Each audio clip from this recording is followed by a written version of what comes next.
নমস্কার বন্ধুরা, স্বাদ বদলের রান্নাঘর থেকে প্রত্যেককে আমার সাদর আমন্ত্রণ জানাচ্ছি। আজ আমি যে রেসিপিটি নিয়ে এসেছি সেটি হলো চিড়ের পোলাও।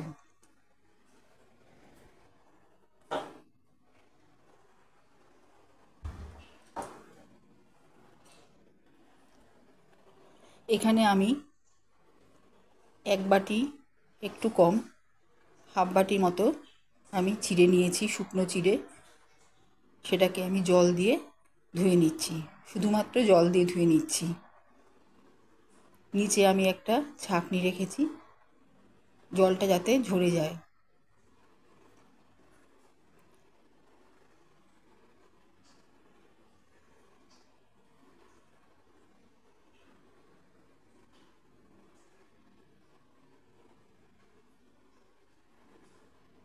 এক জায়গায় আমি একটু দুধ ভালো করে ফুটিয়ে রাখছি, যেটা সর সমেত ভালো করে ঘেঁটে নিচ্ছি, মালাই তৈরি করে নিচ্ছি ফুটন্ত দুধটা। অন্য একটি পাত্রে সামান্য ঘি নিয়ে ঘিটা যাতে জ্বলে না যায় সেদিকে খেয়াল রেখে আমি ওই ঘন দুধটা, যেটা মালাই শুদ্ধ রেখেছি, সেখান থেকে অর্ধেকটা দুধ এখানে ঢেলে দিচ্ছি।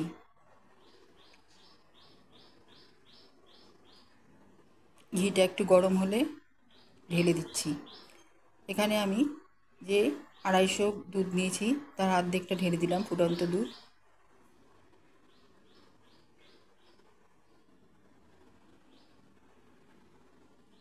এখানে ধুয়ে রাখা চিড়াটা, যেটা শুকাতে দিয়েছি, জল ঝরাতে দিয়েছি, সেটা দিয়ে দিলাম।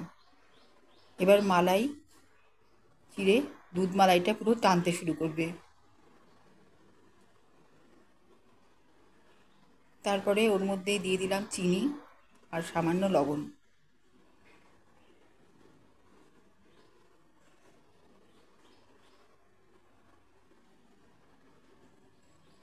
এইভাবে পুরো দুধ মালাই টেনে নিয়েছে চিড়াতে।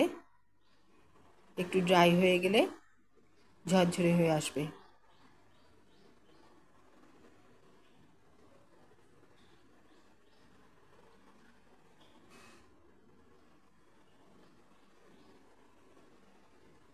এই চিড়েটার মধ্যে আমি কোনো ফ্লেভার অ্যাড করিনি, কারণ এই মালাই দুধের অসম্ভব লোভনীয় একটা ফ্লেভার আছে, যেটা এই চিড়ের মধ্যেও সেটা ঢুকে গিয়েছে।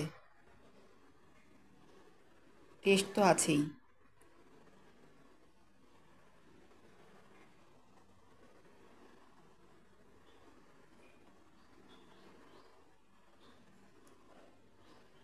এইভাবে 250 দুধ আমি একটু একটু করে পুরো চিড়েতে দিয়ে সম্পূর্ণ দুধটা টেনে নিয়েছি।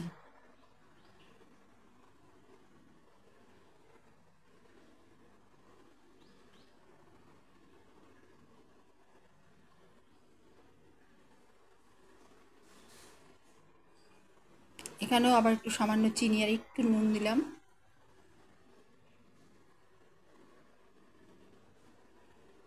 যেহেতু আমি এখানে খুব একটা মশলা অ্যাড করি না, কাজেই লবণ চিনির ব্যালেন্সটা যাতে ঠিকঠাক থাকে, তবেই জিনিসটা সুস্বাদু হয়ে উঠবে।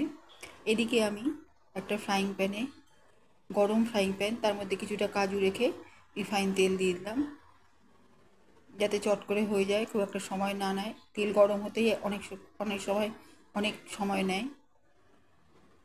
এভাবে আমি কাজুটাকে ভেজে নিচ্ছি রিফাইন তেলে। তার মধ্যে দিলাম কাঁচা লঙ্কা, এই ফ্লেভারটা এর সাথে খুব ভালো যাবে চিড়ার পোলাওতে। কাঁচা লঙ্কা দিয়ে দিলাম প্রথমেই। দিলাম আলু,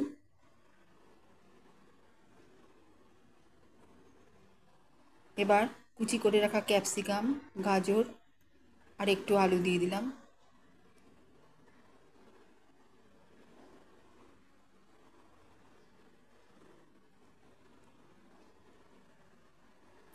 দিচ্ছি আদা বাটা, এই ফ্লেভারটা খুব ভালো লাগবে এর সাথে। আমি মালাই দুধে চিড়াটা সিদ্ধ করেছি, সেটা মাথায় রেখে তার সাথে যেই ফ্লেভারগুলো ভালো লাগবে সেই ফ্লেভারগুলোই আমি এতে অ্যাড করেছি। আর এর সাথে এক গাদা সবজি ভালো লাগবে না, কাজেই আমার পছন্দ মতো 3 রকম সবজি নিয়েছি, ক্যাপসিকাম, আলু আর গাজর। এবার আদা বাটা দিয়ে এই আনাজগুলো ভেজে নিলাম, যার মধ্যে কাজু ভাজাও আছে।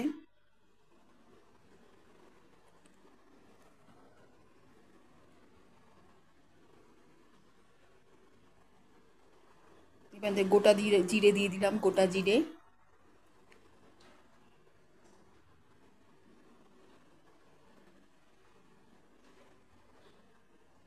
লবণ,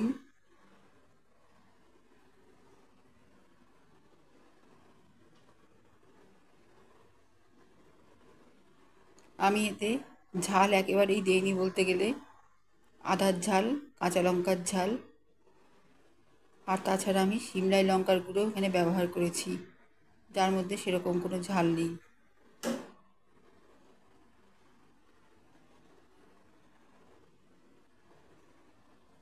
টমেটোর রস শাঁস বার করে শুধু খোলাটা দিয়ে দিলাম,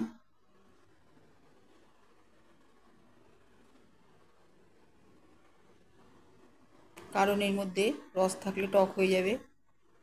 এতে একটা হালকা ফ্লেভার থাকবে, স্বাদ থাকবে খোলাটায়।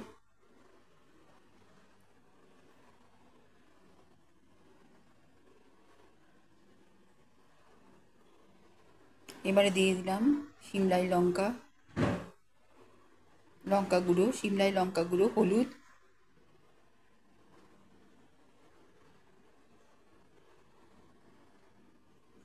কিশমিশ,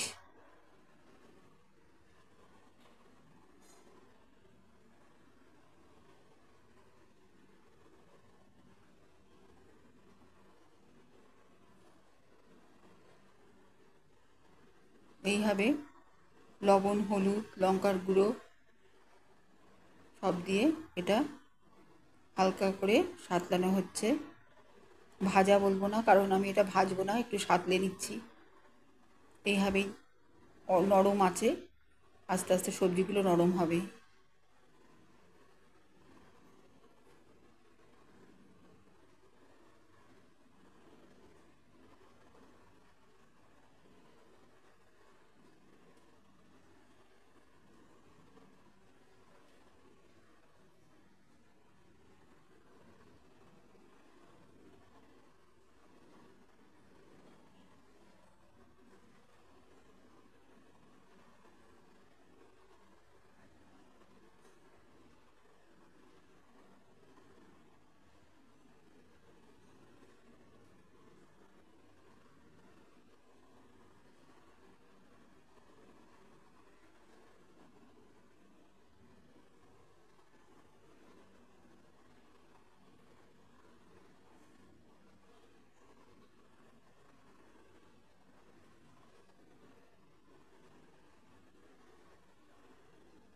তেল ছাড়লে কারি পাতা দিলাম,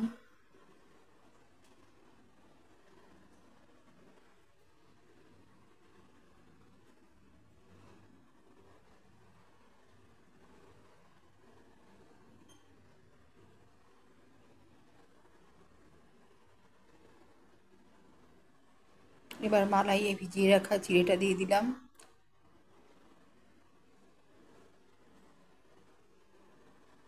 দেখুন কীরকম ঝরঝরে হয়েছে।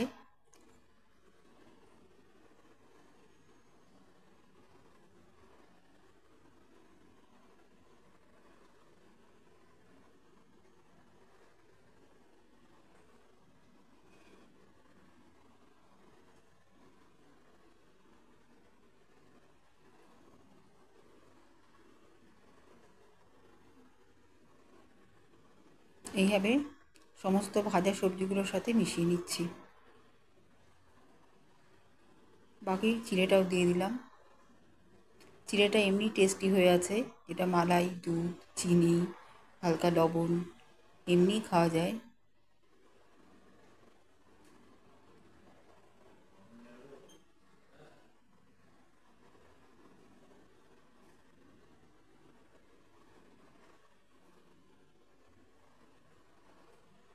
এইভাবে হালকা হাতে নেড়ে নিচ্ছি।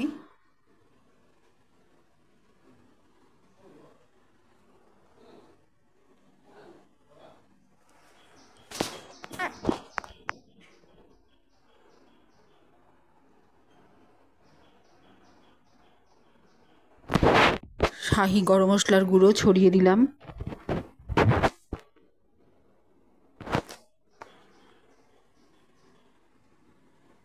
এখানে আমি গরম মশলার অন্য রকম গুঁড়ো ব্যবহার করিনি, কাজেই কেননা এই দুধ মালাই চিড়ের সাথে এই ফ্লেভারটাই ভালো যাবে।